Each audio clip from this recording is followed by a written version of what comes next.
Palang gabi po ng pagsamba at pagpupuri sa ating Diyos. Sama-sama po tayong magbulay-bulay at manalangin sa pamagitan ng programang Prayer and Word. Bilang pasimula po ng ating gawain ngayong gabi, ang ating tawag sa pagsamba na matatagpuan sa aklat ng unang Timoteo, Kabanatang 4, Talatang 4, ang lahat ng nilikha ng Diyos ay mabuti at walang dapat ipalagay na masama. Sa halip ay dapat tanggapin may pagpapasalamat. Tayo po ay manalangin. O Diyos, aming Ama, na tapat at mabuti sa lahat ng pagkakataon, tunay na Ikaw lamang ang karapat-dapat na itaas sa aming mga buhay. Sa mga sandali pong ito, Panginoon, idinadalangin namin ang daloy ng programa ngayong gabi. Nawa, Panginoon, ang iyong banal na pangunguna ang ipagkaloob mo sa bawat sa amin. Gabayan mo po ang bawat gaganap sa programang ito, lalong higit ang iyong anak na siyang kakasangkapanin mo upang magbahagi ng iyong banal na salita. Bigyan mo po siya ng karunungan na nagmumula sa iyo upang sa gayon, Panginoon, ay magpaunawa niya sa bawat makikinig ang mensahe ng buhay at katotohanan. Ang mensaheng ito na nais mong matanim sa aming mga puso at isipan. Tunay na maging kalakasan ng aming espiritual na aspeto ang bawat bahagi ng gawain, na tanging ikaw ang siyang mapapurihan at mabigyang kagalakan. Ang lahat po ng ito ay aming dinudulog sa iyo sa tanging pangalan ng aming tagapagligtas na sa Jesus. Amen. Sa pagkakataon po ito ay pangunahan tayo ng papuring pag-aawitan ng Prayer and Praise Team ng Biga Yemelip Church.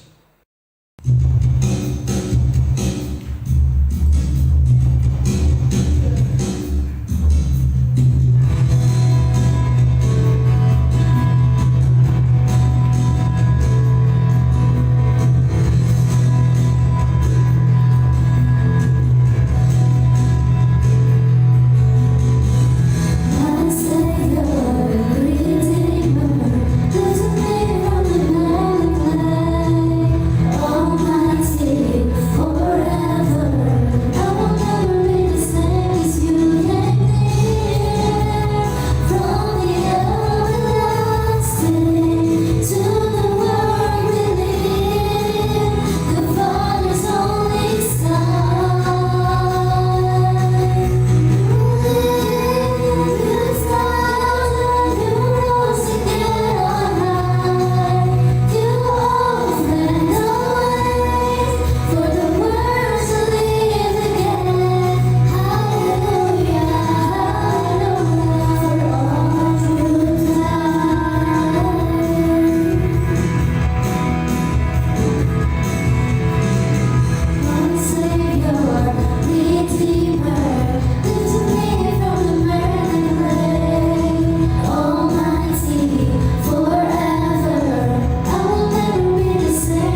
pakinggan ang mensahe ng buhay at katotohanan na dadalhin sa atin ng ating tagapagsalita, Reverend Ian Christopher E. Tormo.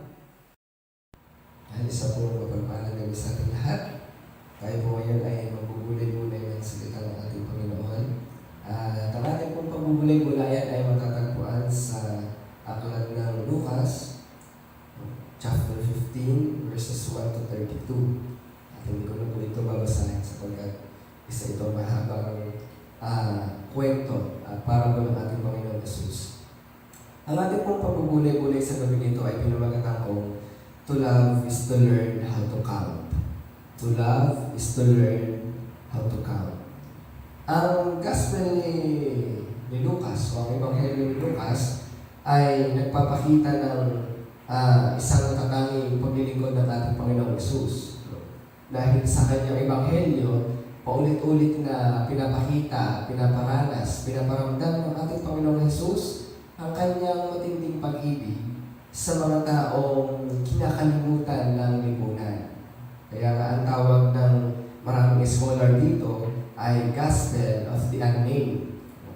Kaya kung mababasa natin yung libro ni Manson na Sayings of Jesus, ang kanyang interpretation sa Book of Luke ay Gospel of the Outcast. Lalong higit kung ating mababasa yung chapter 15 to 19, dahil paulit-ulit na pinapakita ni Jesus yung labis niyang concern sa mga social outcasts.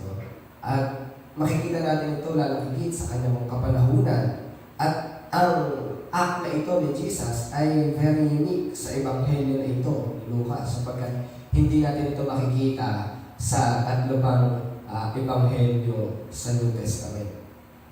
Sa panahon ni Jesus, lalo higit sa first century Palestine, meron silang isang talabak na kultura na kung tawagin ay shame honor culture. At ito ay dominant sa ancient Palestine.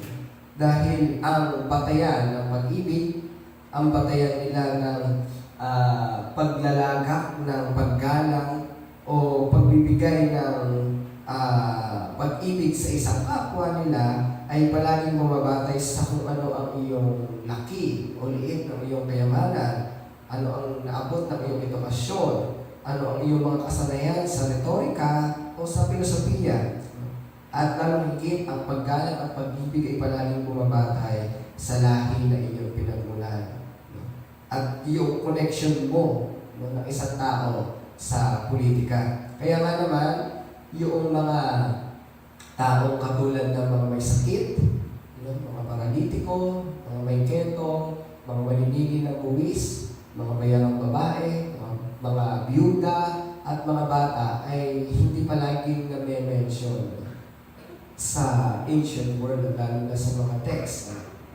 Pero dito sa aklat ni Lucas, palagi silang na-mention. At ito yung circle of ministries ng ating Panginoong Jesus. Kaya nga naman, nabibigyan sila ng kagalakan at ng pag-asang makapagpatuloy sa kanilang buhay sapagkat nasa panig nila ang pag-ibig ng ating Panginoon Jesus.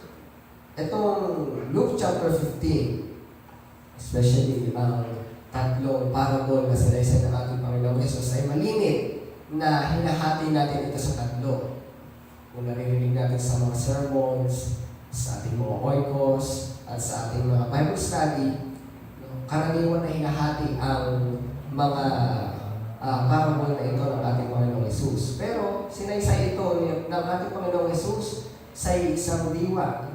At ito'y kanyang kinuwento sa mga tagapakinig niya sa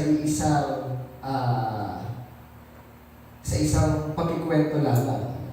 Kaya ang parable na ito ay palaging nagbibigay ng hamon sa mga tagapakinig niya at kahit sa panahon natin ngayon na mababasa nito. At tayong mga nakakarinig, nakakabasa nito, ang karaniwang interpretasyon natin sa parable na ito, sa parable of the lost sheep, parable of the lost coin, at sa parable of the lost son, o mas kilala natin sa ang alibughang anak, ay palaging tumutukoy sa ating Panginoon o tumutukoy sa But the reality is, this is not talking about God. It's about people around you. Ang parable na ito ay tumutukoy sa mga taong nakapaligid sa iyo, sa atin. At ang parable na ito ay tumutukoy sa iyo at sa akin. Kaya nga doon sa parable of the lost sheep, malino na sinasabi doon na if you owns 100 sheep, hindi natin nakita na na-mention sa parable na yun ang Diyos at kahit yung shepherd. Alam naman natin na ang shepherd ay palaging in-associate sa ating Diyos. Lalo na kapag mababasa natin yung Psalms chapter 23 at yung teaching ni Jesus na siya ang dakilang pastor. So makikita natin dito, ang sinasabihan ni Jesus is yung mga tagapakinig niya. If you owns 100 sheep, at base dun sa kwento na ang isang tao na mayroong 100 tupa at kapag ka nawala ng isa, hahanapin niya ang isa at iiwan ang siyam na siyam. At kapag ka nakita niya ito at nalingap, base sa parable, siya ay magdidiwang at magsasaya. Ngayon din naman doon sa parable of the lost coin, nakita natin at mababasa na ang isang babae na mayroong 10 coin ay nawala ng isa at ang kanyang ginawa ay hinalulubog ang kanyang tahanan, nilinis ito hanggang sa matagpuan ang isang coin. At nung natagpuan niya ito, siya ay nagdiwang, tinawag ng kanyang mga kaibigan at nagpahanda. At pagdating doon sa parable of the lost son, or doon sa alibughang anak, makikita natin na ito'y patungkol sa kwento ng mag-ama. Sa isang tatay na mayroong 2 anak,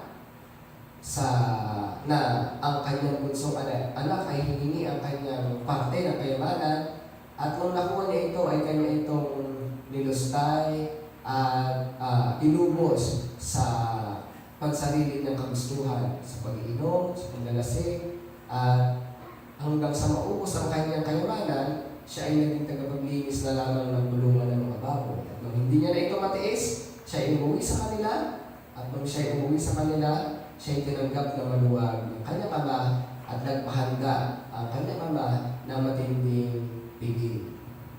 So, ang parable na ito ay hindi tumutukoy sa ating Diyos. Ito ay tumutukoy sa mga taong katulad natin. Lalong higit kung ating mababasa ang konteksto ng mga talataan, ang audience ni Jesus ay nahahati sa dalawa. Yung sinners at yung mga religious leaders. Doon sa verse 1, lumapit kay Jesus ang mga makasalanan, ang mga tax collector upang makinig ng kanyang mga itinuturo. At habang nakikinig ang mga ito, ay paulit-ulit namang sinisita ng mga religious leader si Jesus kung bakit siya nakikisalo, nakikikain, nakikiinom sa mga makasalanan. Kaya makikita natin dito na mayroon siyang 2 audience. At ito'y nagpapakita na ang mga parable na ito ay hindi tumutukoy sa ating Diyos. Kundi tumutukoy ito sa ating mga task bilang mga tao. Ito'y tumutukoy sa ating mga responsibilidad bilang mga agent ng Diyos sa mundong ito. At ito ang kanyang challenge sa mga taong nangahamak sa kanyang kapanahunan, especially itong mga religious leader.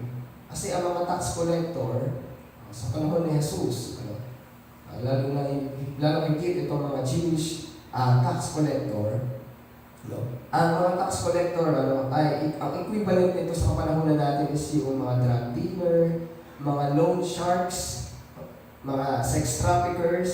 Ito yung mga rich people who have gotten their money by cheating poor people. Sila yung mga nagdaraya upang magkaroon ng maraming pera. Sila yung mga kumakamkam ng mga lupain ng mga mahihirap. Ito yung mga tax collector. Kaya ang indication sa kanila is mga makasalanan.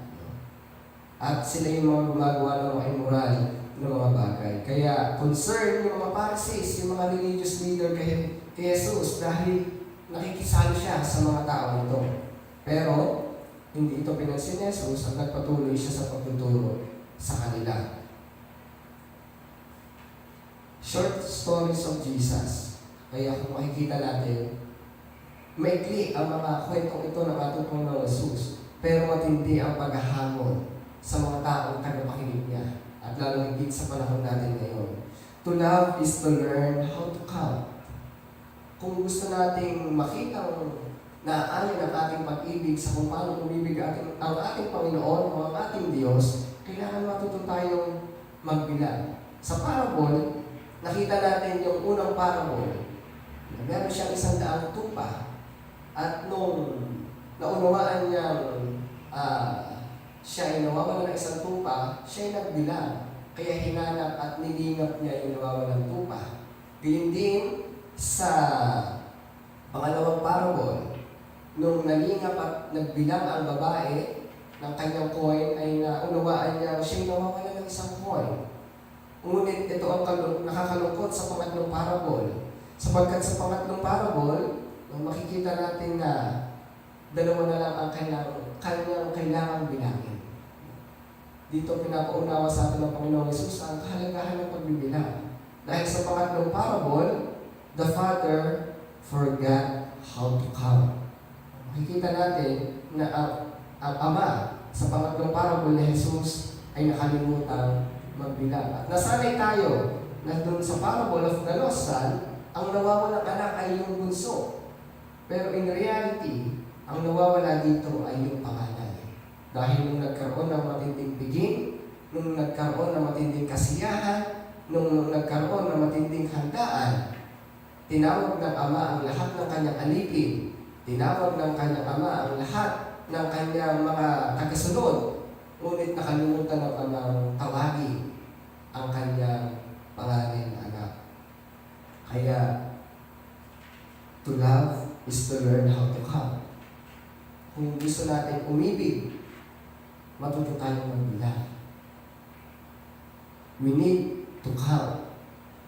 To count means to recognize humanity. To count means to love your neighbor. To count means to help the poor people, to give them food, clothes, and shelter. To count means to be with these people, to give them hope, and to be with them into their battles of their lives. And to count means to be God's presence in someone else's life. Kaya nga naman, ang parable ni Jesus ay nagtuturo sa atin na pahalagahan natin ang ating kapwa. Ang parable na ito ay nagbibigay sa atin ng kaunawaan at kahalagahan o lessons ng reconciliation. Ang parable na ito ay nagtuturo sa atin ng mga bagay tungkol sa repentance. At ano higit, ang parable na ito ay nagtuturo sa atin ng kahalagahan ng pag-ibig at pagpapahalaga sa ating kapwa. Na ang pag-ibig ay kailangan ipinaparanas sa lahat ng tao. Na ang pag-ibig ay kailangan ipaabot kahit sa ating mga kaaway, kahit sa mga taong namahamak sa atin, kahit sa mga taong nagdududa sa ating mga kakayanan.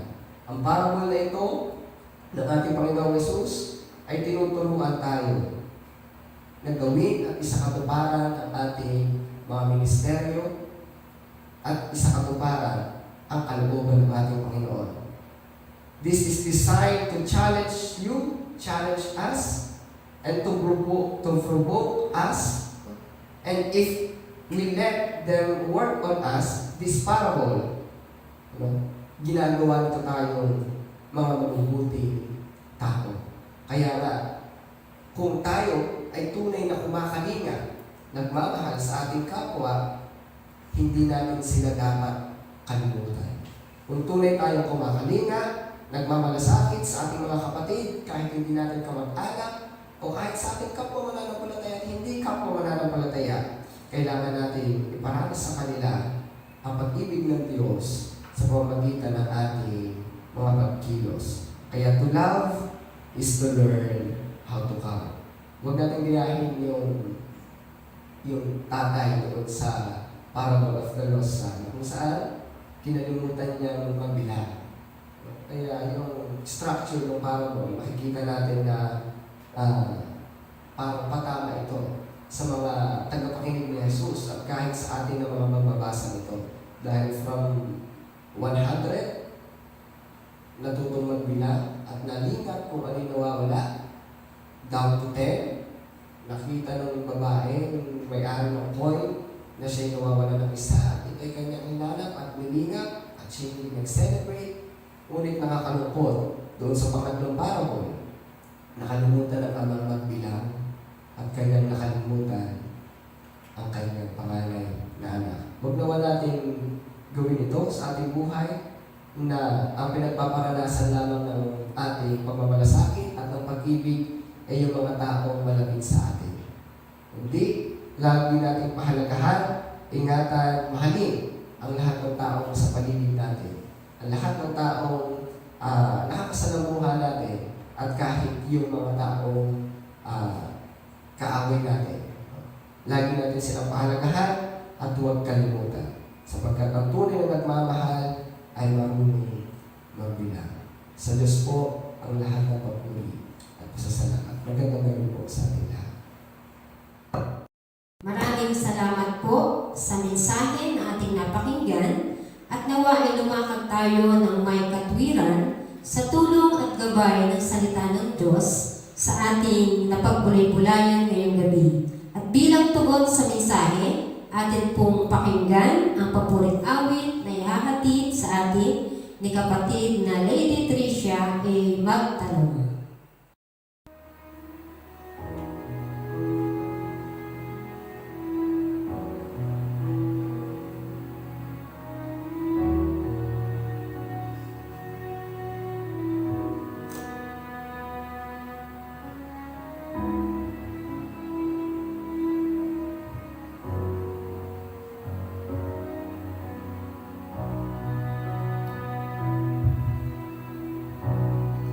Sa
ng awit at ngayon naman po ay dadako tayo sa panalangin para po sa panalangin sa daigdig. Pangungunahan po tayo ng ating kapatid Cedric Ephraim C. Castromero, ang panalangin para sa ating bansa sa pangunguna ni kapatid na Aljon L. Lamonte at ang panalangin para sa iglesia na pangungunahan ni kapatid Emmanuel F. Kaunsiran. Isang mapagpalang gabi po sa ating lahat. Tayo po ay makipagniig sa ating Panginoon sa pamamagitan ng panalangin. Ang pinakamataas na papuri at pasasalamat ay sa iyo lamang namin iniaalay aming Panginoon. Sa Diyos na buhay, sa Panginoon na pinakamakapangyarihan sa lahat, sa iyong walang kapantay na pag-ibig, proteksyon, at sapat na at higit pang probisyon sa aming mga pangangailangan. Inilalapit namin, Panginoon, ngayong gabi ito ang isa sa aming nagiging sanhi ng kaguluhan, ng krimen sa anumang dako o Diyos, at ang paggamit ng pinagbabawal na gamot. Ang patuloy na pakikibaka ng maraming mga bansa sa paggamit ng bawal na gamot. Nawa, Panginoon, ay mahinto na ito. Magkaroon ng epektibong intervensyon ang mga kinahuhulan upang ito ay masugpo. Imulat mo po ang isipan ng bawat mamamayan na walang maidudulot na maganda ang paggamit nito. Tunay na ilayo mo, O Diyos, ang bawat isa sa nilikha ng masasamang isipan, lalong higit sa mga tao na sa ilalim ng impluwensya ng ipinagbabawal na gamot. Gayon din, O Diyos, dalangin ko rin po, Panginoon, na maghari nawa ang kapayapaan at manaig ang diwa ng pagkakasundo-sundo sa mga bansa na nararanas ng mga gera. Katulad ng kaganapan, Panginoon, ngayon sa bansang Israel, ang iyong awa at habag sa mga batang nasa Gaza na nadadamay sa kaguluhan, ang siyang iparanas mo po sa kanila. Nawa po ay mahinto na po ito, at patuloy na ikaw ang kumilos sa ganitong mga mahihirap na sitwasyon ng sandaigdigan. Gayon din, Panginoon, sa larangan ng ekonomiya, nawa, O Diyos, ang pagtutulungan ng mga ibabaw upang gumanda ang dalay ng ekonomiya sa iba't ibang bansa. Higit sa lahat, aming Panginoon, dinadalangin namin ang patuloy na paglaganap ng iyong banal na salita. Marami ka pa pong magamit na lingkod at mga anak mo sa iyong misyon. Nang sa gayon, Panginoon, ay maging mabuting katiwala ang bawat isa sa amin sa mundo aming ginagalawan. Ikaw ang siyang maghari sa aming mga buhay at sa buhay ng maraming tao. Ang kabutihan ng isip at puso ang siyang maipamalas ng bawat isa upang ang lahat ng aming aksyon ay bunsod ng pananampalataya sa iyo.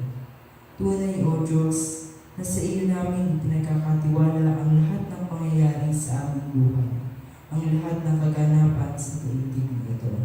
Ito po ang aming samo at dalangin sa pangalan ni Jesus. Amen.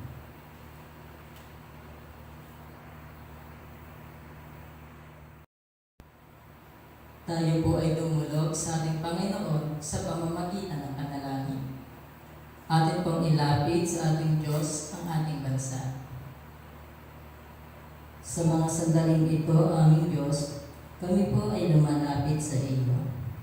Katagpuin mo po kami, Panginoon, sa aming mga pagsamo at hiling. Sa kalagayan po ng aming bansa sa kasalukuyan, tunay na ikaw lamang po ang siyang tanging may kontrol sa lahat ng bagay. Panginoon, patuloy po kaming lumalapit sa iyong trono ng habag at biyaya. Dalangin po namin, Panginoon, ang aming bansang Pilipinas. Nawa, O Diyos, ay tulungan mo ang mga lider ng aming bansa. Maghari, Panginoon, sa aming mga pinuno ng bayan ang pagkakaisa upang mapangunahan nila ang aming bansa ng may direksyon at katagumpayan. Bigyan mo po sila ng karunungang nagmumula sa iyo upang muling maiangat ang aming ekonomiya. Gabayan niyo po ang pagpapatupad nila ng mga programa at pakikipag-ugnayan sa ibang bansa upang maranasan ang pag-unlad ng aming bayan. Sa bawat kagawaran, siya ng aming pamahalaan. Panginoon, hinihiling po namin na pagkalooban po ang aming mga leader ng karunungan upang sila ay makapanguna na taglay ang tamang direksyon. Gumawa sila ng mga desisyon na makapagpaparangal sa iyo at makatutulong sa sambayan ng Pilipino. Nawa o Diyos ay palagi po nilang isaalang-alang ang mga hakbang para sa kabutihang panlahat at maging mabuti at tapat silang leader ng aming bansa. Gayon din po kaming lahat ng kabahagi sa aming lipunang ginagalawan. Tulungan mo po kaming magampanan ang aming mga tungkulin. Makiisa po kami sa magandang plataforma na ipinatutupad ng aming pamahalaan. Higit sa lahat, nananalangin po kami para pagharian mo ang aming bansa. Mahayag ang iyong dakilang pag-ibig sa buhay ng bawat isa. Tunay o Diyos na walang imposible sa iyo, sa iyong kapangyarihan, sa iyong kabutihan sa aming mga buhay. Maraming salamat, Panginoon, sapagkat bagaman nakararanas kami ng mga iba't ibang pagsubok, ay patuloy mo kaming nililingap at ginagabayan. Patuloy nawa o Diyos na kami ay magpasakop sa iyo. Ito lamang po, Panginoon, ang aming samot dalangin sa pangalan ng iyong bugtong na anak na si Jesus. Amen. Mapagpalang gabi po sa ating lahat. Patuloy po natin tagtayin ang kababaang loob sa pagdulog natin sa Diyos para sa ating minamahal na Diyos. Inikilala po namin, Panginoon, ang iyong kadakilaan, ang iyong kapangyarihan, ang iyong hindi nagmamali na pag-ibig at katapatan sa bawat isa. Salamat, Panginoon, sapagkat alam namin na mahal mo kami sa lahat ng pagkakataon. Amin pong idinadalangin ng mga lider ng Iglesia mula po sa obispo at mga generalis, Panginoon, na sila ay patuloy mong pagkalooban ng karunungan, mapuspusan ng banal na Espiritu ang kanilang pamumuno. Taglayin nila ang malusog na pangangatawan, ang mayamang kaisipan sa gayon, Panginoon, ay patuloy na may sakatuparan ang mga programa ng may kaayusan sa tulong at gabay ng iyong banal na pangunguna. Inilalapit din po namin ang aming mga manggagawa. Pagpalain niyo po sila, Panginoon. Gabayan niyo po sila sa pagganap nila ng kanilang mga tungkulin. Sa mga pastor at diakonesa, pagkalooban ng bagong destino, ihanda mo po, Panginoon, ang kanilang mga puso at isipan sa panibagong yugto ng kanilang ministeryo sa iyo. Maging masaganang daluyan po sila ng inyong mga salita at maging mabuting ehemplo namumuhay ng may kabanalan at kagalakan na ikaw ay paglingkuran. Dinudulog din po namin, Panginoon, ang mga pangulo ng bawat kagawaran at kapisanan magmula sa nasyonal, sa distrito at maging sa lokal. Sa mga panibagong nahalal sa kanilang posisyon, gabayan mo po sila, O Diyos, pagganap nila sa kanilang tungkulin, ikaw ang maghari sa kanilang buhay. Ang maalab na paglilingkod ang kanilang taglayin, Panginoon. Masunod at iyong banal na kalooban sa patuloy na pagyabong ng aming iglesia sa kagalaganapan. Nawa ang bawat balakid, Panginoon, ay maisakatuparan po namin nang may katagumpayan sapagkat hangad po namin, O Diyos, na ikaw lamang ang siyang mataas, Panginoon, at mabigyan kapulihan sa lahat ng aming ginagawa. Nawa po, Panginoon, ay masumpungan mo po ang bawat isa sa amin na kumikilos ng may pagkakaisa at pag-ibig para sa iyong dakilang kapulihan. Gabayan niyo po kami sa aming paglilingkod sa iyo, sa anumang kaparaanan, O Diyos. Maging mabuting katiwala po kami sa buhay na iyong pinahiram sa amin. Sa aming lakas, sa aming kakayahan, sa mga pagpapala na aming natatanggap ay magamit namin ito sa aming iglesia.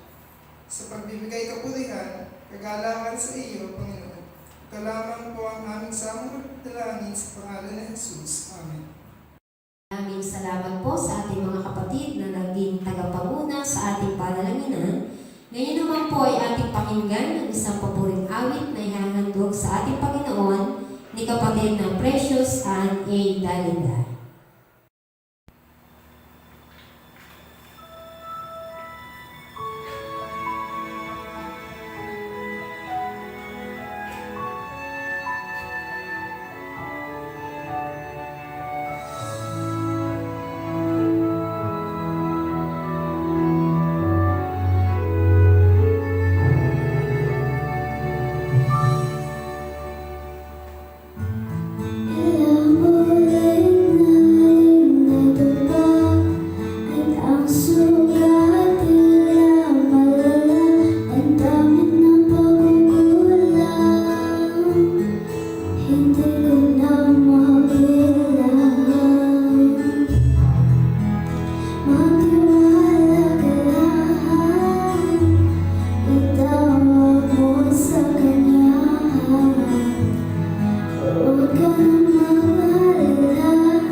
para sa panalangin sa may karamdaman at para naman po sa pananalangin para sa social concerns at ecumenical activities. Ito po ay pangungunahan ng kapatid na Maria Isabel C. Lamonte.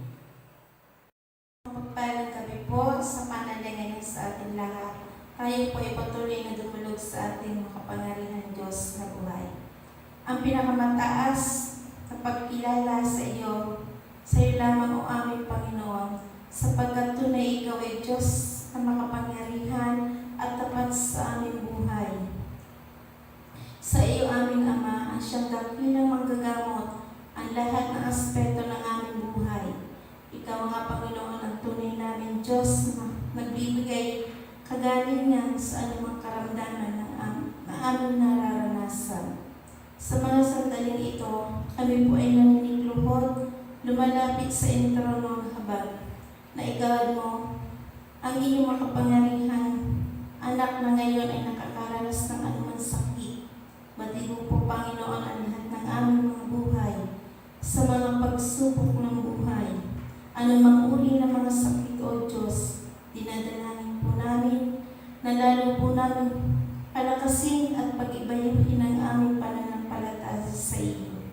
Patuloy po namin kami pahiramin ng buhay, O Diyos, ng kalakasan, kasiglahan ng aming mga pangangatawan. Sa amin po mga manggagawa, sa miyembro ng kanilang pamilya, sa mga miyembro ng aming ating iglesia, sa mga mahal po namin sa buhay, na dumaranas ng anumang komplikasyon sa kanilang katawan, at sa lahat ng tao sa daigdig. Ikaw, Panginoon, ang Diyos ng makapangyarihan. Alam po namin na walang imposible sa iyo, aming Panginoon. Kaya buo po namin itinitiwala na sa anumang karamdaman ay kayo ang siyang makapangyarihan na ganap ng kagalingan.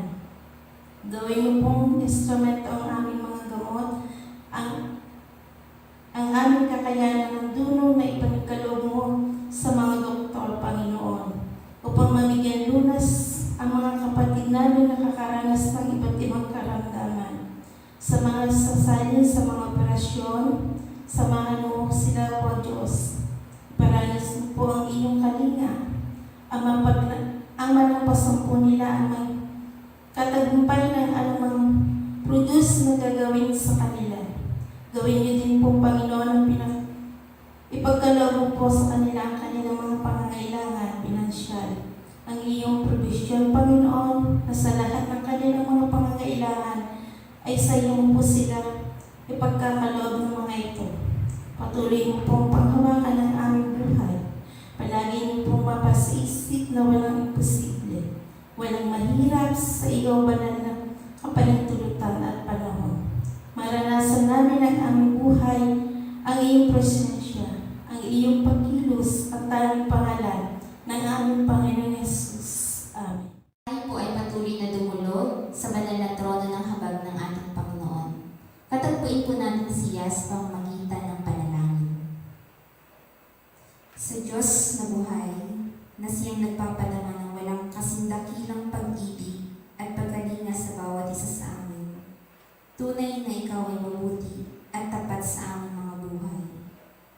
Dalangin po namin, Panginoon, sa gabi ito, ang mga samahan ng mga iba't ibang iglesia sa buong bansa. Nawa po, O Diyos, ay mas lalong mapaigting ang pagkakaisa na may taguyod ang pangangaral at paghahayag para sa iyong mga salita sa iba't ibang dako ng Pilipinas. Sa bawat simbahan o iglesia, ay tunay na masentro sa iyo ang mga programa at iba't ibang gawain na ikaw ang mataas at mabigyang kaluguran.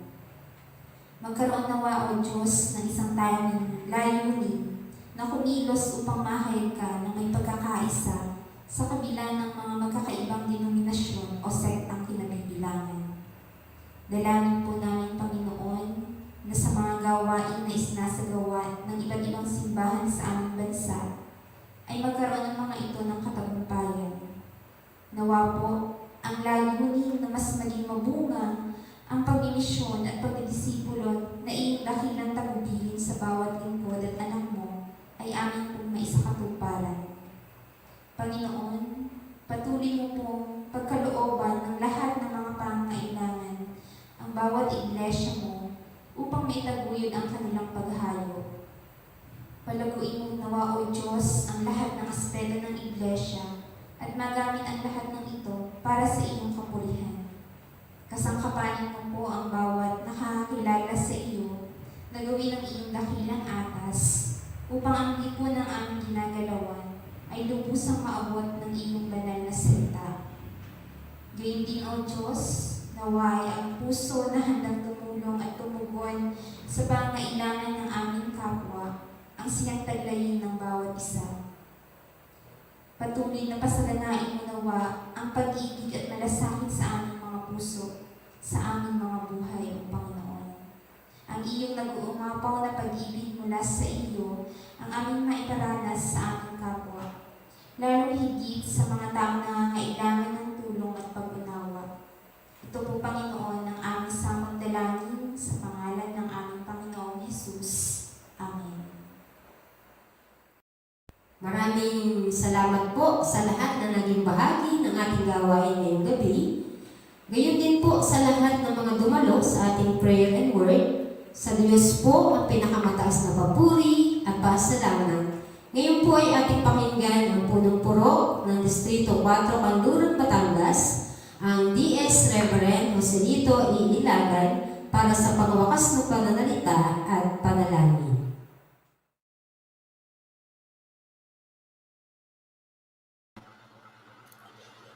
Patuloy po tayong manalangin, mga kapatid. Patuloy po na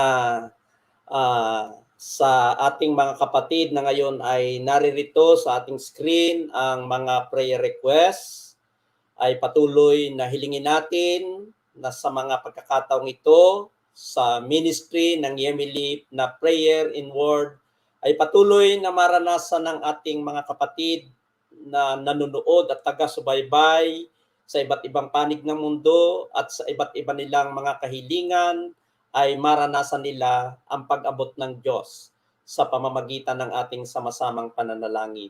Naalala ko ang sinabi do sa Mateo 10:46 na kung saan ang Panginoong Hesus nang siya ay dumating sa Jericho, meron dong isang may karamdaman na si Bartimeo at nung malaman niya dumating ang Panginoong Hesus ay nagsusumigaw siya at hiniling sa Panginoon na siya ay kahabagan. Hinadlangan siya ng mga tao pero hindi siya tumigil. Kaya ang Panginoong Hesus tinawag siya at tinanong kung ano ang ibig mangyari. Ang sabi po ni Bartimeo, Panginoon, gusto ko pong makakita, gusto ko pong gumaling. Ang sabi po ng Panginoong Hesus, magaling ka na dahil sa iyong pananalig. Mga minamahal na ka-prayer in word na ngayon ay may karamdaman at may prayer request, patuloy na katulad ni Bartimeo, huwag tayong manghinawang lumapit sa ating Panginoon at patuloy na yung pananampalataya natin na katulad ni Bartimeo na kung saan ay pinapahalagahan ng Panginoon ay maranasan natin. Sama-sama po tayong manalangin. Panginoon, patuloy po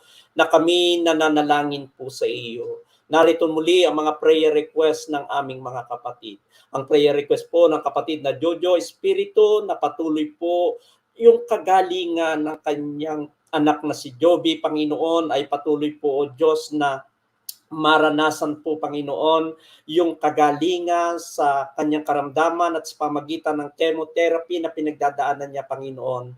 Ito po ay kanyang malampasan at maranasan ang mapagpala mong kamay sa proseso ng paggagamot sa anak po ng aming kapatid na Jojo. Mag-isa kanya nga po na si Te, Panginoon, kawaan mo po na patuloy na si Te, Panginoon, yung asma po niya, alwanin mo po ang kanyang hininga, patuloy na maranasan ang kagalingan sa iyo. Ganyan din, Panginoon, ang tuhod ng aming kapatid na Jojo na nawa ay patuloy, Panginoon, na hipuin mo po ng iyong mapagpalang kamay at malis sa sakit ng tuhod niya at magamit sa paglilingkod po sa iyo. Ganyan din po ang prayer request ng kapatid na Pauline Jane Silang, Panginoon, na patuloy po na maranasan ang tuloy-tuloy na kagalingan, Panginoon, ng mga may karamdaman na di man nabanggit ay patuloy, Panginoon, na abutin mo po sa mga sandaling ito.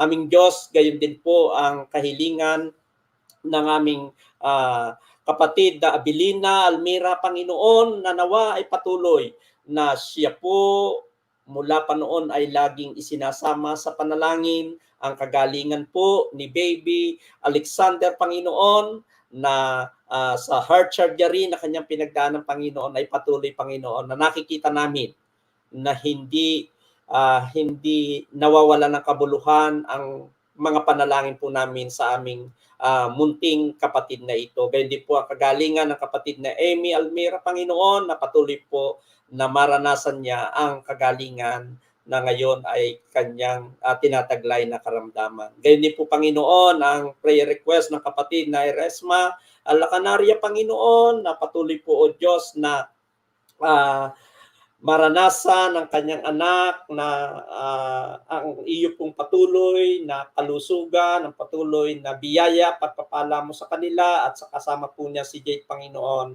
Aming Diyos, abutin mo po ang mahal sa buhay ng kapatid na Erasma Lacanaria. Aming Diyos, gayon din po, isinasama namin sa panalangin ang prayer request ng kapatid na Norberto Ignacio. Panginoon, patuloy po na siya ay palakasin mo ang kanyang buhay espiritual at sa kanyang karamdaman, Panginoon, ay tuluyan na kung saan siya ay iyong bibiyayaan ng kagalingan, ng kalakasan at bibigyan ng patuloy na pagkakataong makapaglingkod sa iyo. Palakasin mo po ang kanyang buhay espiritual. Ganyan din po ang aming prayer request ng aming kapatid na Virgilia Bresabay, Panginoon, na patuloy na siya po ay nagpapasalamat na gumaling na ang mata ng kanyang apo na si Sky, Panginoon, na nawa ay patuloy na yung pagpapasalamat niya, Panginoon. Tunay na kagabi lang ay nagbumuta, Panginoon, yung anak, yung kanyang apo, pero yung katotohanan ngayon siya ay magaling na, ay alam po namin, Panginoon, na sa iyong biyaya siya ay inabot mo na. So patuloy pang ipinapanalangin niya, Panginoon, ang operation po ng kapatid na San Pedro sa Lunes, na nawa, Panginoon, ay maging matagumpay. Aming Diyos, idinadalangin din po namin ang prayer request ng kapatid na Emelinda Nas, Panginoon, na nawa ay maranasan ng kapatid na Rene Castillo ang tunay na nagkabuang kagalingan sa kanyang karamdaman. At patuloy na gayon din po ang ministry niya, na patuloy, Panginoon, na siya po ay iyong kasangkapanin sa ministry na pinagkatiwala mo sa kanya at gamitin, Panginoon, ang aming kapatid na ito. Maging ang prayer request po ng kapatid na Grace Di Makulangan. Aming Diyos, alam po namin na sa bawat aspeto ng aming mga pangangailangan, alam po namin ikaw kumikilos. Kaya nawa ay mabenta na po ang lupa ng aming kapatid na Grace, Panginoon. Aming Diyos, gayon din po ang kapatid na Medi Lazaro Silvestre, Panginoon, ang kanyang prayer request na maging normal na po ang kanyang blood pressure at saka yung sugar niya, Panginoon, na patuloy na maranasan po na maging normal na ito at patuloy, Panginoon, na siya ay yung kalusugan, yung kalakasan at patuloy na siya ay makapaglilingkod sa iyo. Dinadala din po namin sa iyo ang prayer request ng kapatid na Norma Austria, na kung saan, Panginoon, ay nagpupuri siya at nagpapasalamat sa iyo, O Diyos, dahil sa patuloy na pagiging normal ng kanyang blood pressure. Tunay, O Diyos, na siya ay nagpapasalamat sa iyo dahil naranasan po niya, Panginoon, ang pagiging normal ng kanyang blood pressure. Tunay, O Diyos, na hindi lamang laging mga kahilingan, kundi ang aming ginagawa sa sa prayer and word ay patuloy na maparangalan at pasalamatan sa mga tinutugon mong mga dalangin. Gayon din po, Panginoon, ang patuloy na prayer request ng aming kapatid na Medi Lazaro Silvestre, Panginoon, na patuloy po na ang kagalingan doon, Panginoon, sa mga may karamdaman, na alam po namin, Panginoon, na sa libu-libong taga-subaybay ng prayer in word ay na mga may sakit, di man, Panginoon, na makababanggit namin ang kanilang mga pangalan sa aming laging pananalangin sa mga may karamdaman. Katulad ni Bartimeo, siya na lumalapit sa iyo at patuloy na hinihiling ang kagalingan, nawa po ay madama niya ang kagalingan. Aming Diyos, dinadala din po namin ang prayer request ng kapatid na Bising Lagman na patuloy, Panginoon, na ang lahat ng mga may karamdaman ay patuloy na maranasan nga, Panginoon, ang kagalingan. At yun po ang aming panalangin, na sila na nananampalataya sa iyo, Panginoon, na ikaw ang aming Jehovah Rapha, Panginoon. Ikaw ang nagpapagaling ng lahat ng karamdaman. Gayon din po ang kapatid na Ninita Ramos Aniseta, Panginoon, ang kagalingan sa patuloy na may mga karamdaman at maging aming Diyos, idinadalangin din po namin maging ang mga pinansyal na pangangailangan ng iyong mga anak, katulad ng prayer request ng kapatid na Ninita Ramos, Panginoon. Buhat sa kayamanan mong di naubos, Panginoon. Siya na ngayon ay kasama't nananalangin at humihiling na biyayaan mo po sila ng kanilang kakanin, ng kanilang gagastusin. Tunay, O Diyos, ang lahat ng kailangan namin sa buhay na ito, mga gastusin, pinansyal na pangangailangan ay nagmumula po sa iyo. Ama, dinadalangin din po namin sa iyo ang prayer request ng kapatid na Seni Alibudbud, Panginoon, ang kagalingan po, Panginoon, sa nawawala na yung kanyang sumpong sakit, Panginoon, sa trigeminal neuralgia, Panginoon, na patuloy na tinataglay po niya, na Panginoon, nawa ay tuluyan ng gumaling ang karamdaman ng kapatid na Seni Alibudbud, Panginoon. Aming Diyos, gayon din po ang prayer request ng kapatid na Lilian sa Guian, Panginoon. Ang panalangin po namin ay patuloy na kagalingan ng kanyang asma, gayon din po ang dalawa niyang anak na may asma din po, O Diyos. Sabi mo po sa Gawa 17:25, ikaw nagpapahiram ng buhay, ng lakas ng hininga. Kaya, Panginoon, yung hininga ng aming mga kapatid na ito, na minsan ay nahihirapan sila, aming Diyos, biyayaan mo po sila, pahiramin mo pa po sila, Panginoon, ng kalwanan sa kanilang paghinga. Gayon din po ang kapatid na Eugenia Rivera, Panginoon, ang kagalingan po, Panginoon, sa kanyang apo na si Marcos, na si Eunice, Panginoon, si Joel, Panginoon, sa sobrang ubo at sipon, ay patuloy nawa, Panginoon, na abutin mo po ang mga minamahal sa buhay ng kapatid na Eugenia, na may mga ubo, may mga sipon, Panginoon, hipuin mo po sila ng iyong mapagpalang kamay. Aming Diyos, patuloy po na kami ay nananalangin sa iyo. Idinadalangin din po namin sa iyo, Panginoon, ang kapatid na Roger Ilagan, Panginoon, na kalalabas lamang po dahil siya ay na mild stroke. Naroon siya at nagpapagaling sa kanilang tahanan, Panginoon, doon sa ibang bansa. Aming Diyos, abutin mo po ang kapatid namin ito at ibalik mo ang kalakasan sa kanya at patuloy na makapaglingkod sa iyo at maranasan ang kagalingan at pagbabalik ng kalusugan, Panginoon, at panghihina ng kanyang katawan. Gayon din ang aming kapatid na Hilis Kudyamat, Panginoon, na kung saan sa araw ng bukas, siya po muli ay maglalakbay sa ibang bansa, Panginoon. Ngayon pa po ay dinadalangin namin, ihanda mo po ang kanyang mga sasakyan at patuloy na ihatid sa ibang bansa na taglay po ang pag-iingat mo, Panginoon. Dinadalangin din po namin, Panginoon, ang iglesia mo sa Kuwait na pinangungunahan ng lingkod mo,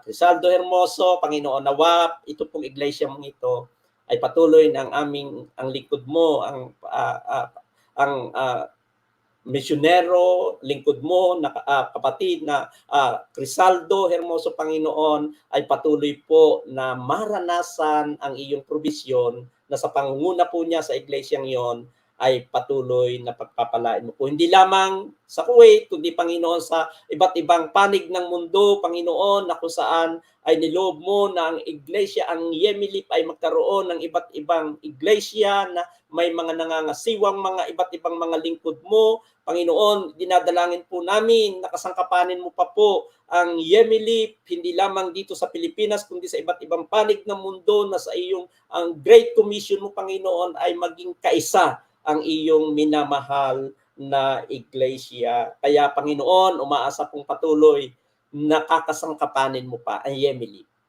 sa paglalapit ng tao sa iyo, sa pagtatayo ng iba't ibang iglesia sa buong mundo, At gayon din, Panginoon, ang iglesia po namin sa Malapad na Bato, Yemilit Mission, na ngayong taong 2024 ay pinapanalangin po na pagtulong-tulungan ng mga kapatiran na maipatayo ang bahay-sambahan doon.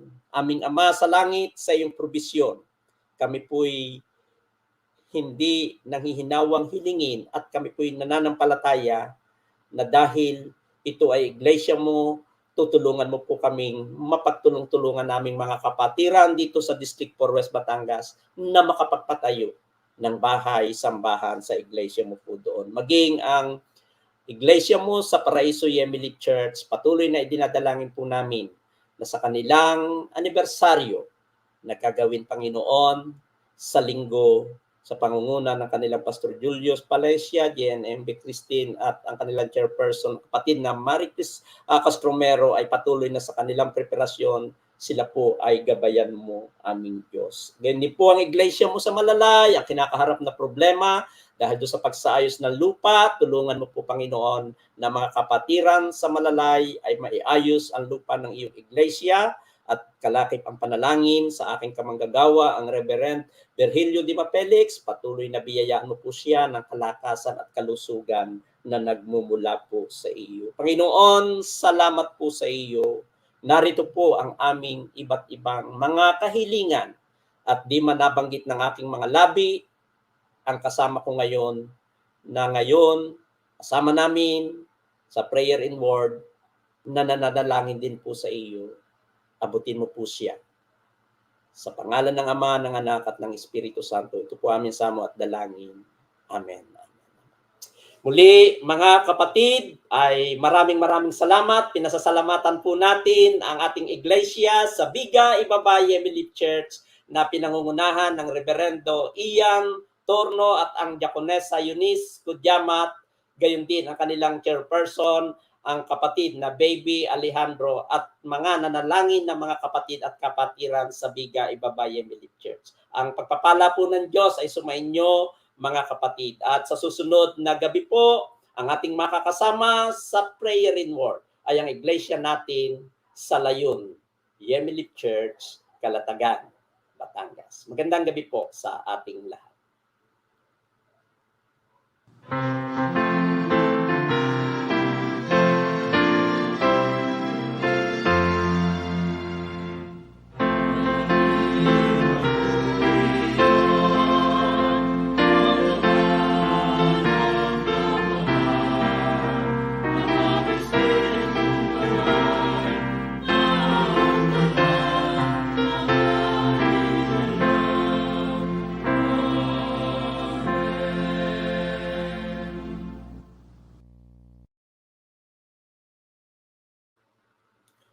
At ngayon, mga minamahal na kapatid at kasama sa prayer in word, sama-sama natin tanggapin ang hindi nagmamaliw na pag-ibig ng ating Diyos Ama sa langit.